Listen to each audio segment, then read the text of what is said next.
बात मान पड़ोसिन कर झगड़ाई बंद, तोहार बकरी के बोकावा बकैले पसंद।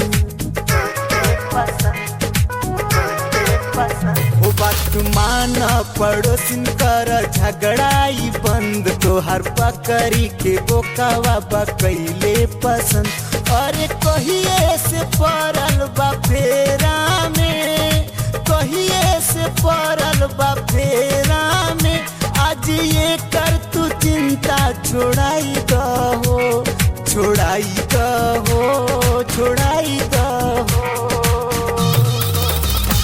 भइल बकरी पे बोकावा के नियत खराब, ई दोनों के मैरिज कराई दहो, ई दोनों के मैरिज कराई दहो।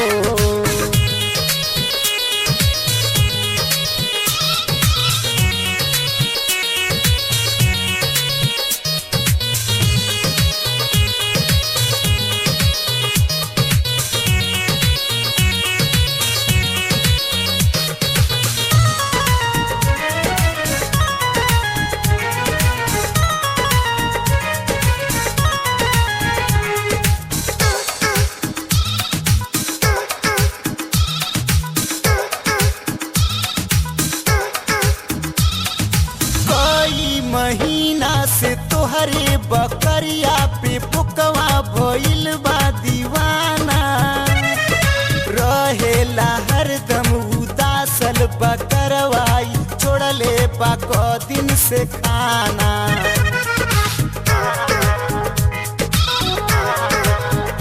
कोई महीना से तोहरे बकरिया पे पुकवा भइल बा दीवाना, रहेला हरदम उदासल बकरवाई, छोड़ले बा क दिन से खाना।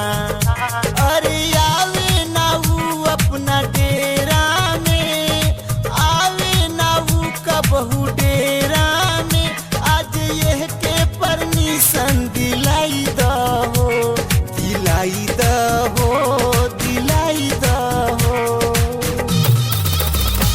भइल बकरी पे बोकावा के नियत खराब, ई दोनों के मैरिज कराई दहो, ई दोनों के मैरिज कराई दहो।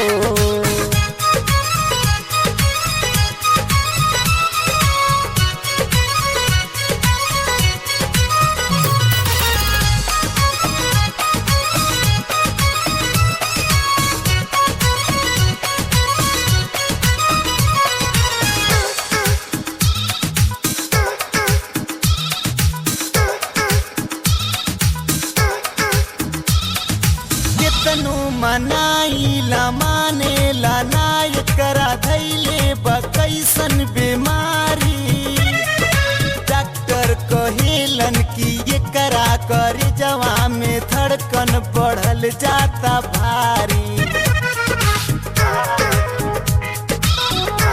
एहू के तनु मनाइला मानेला नाय करा धैले बकैसन बीमारी, डॉक्टर कहेलन कि ये करा कर जवा में धड़कन बढ़ल जाता भारी। जाके सूतेला मुखिया के घेरा में, जाके सूतेला मुखिया के घेरा में, बात ये कर तू आगे बढ़ाई दहो, बढ़ाई दहो, बढ़ाई दहो। भइल बकरी पे बोकावा के नियत खराब, ई दोनों के मैरिज कराई दहो, ई दोनों के मैरिज कराई दहो।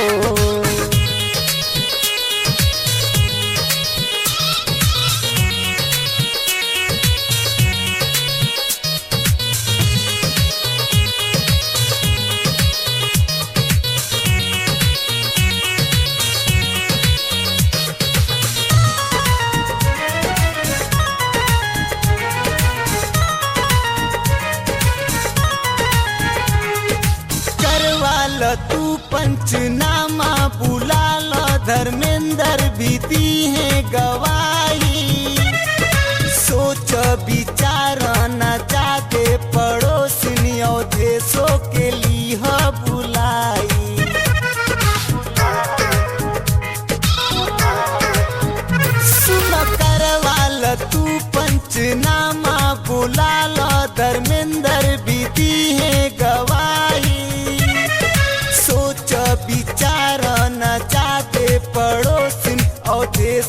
के लीह बुलाई। चुपे चोरी मिलेला अंधेरा में, चुपे चोरी मिलेला अंधेरा में। अब ये कर तू फेरा घुमाई दहो, घुमाई दहो, घुमाई दहो। भइल बकरी पे बोकावा के नियत खराब, ई दोनों के मैर कराई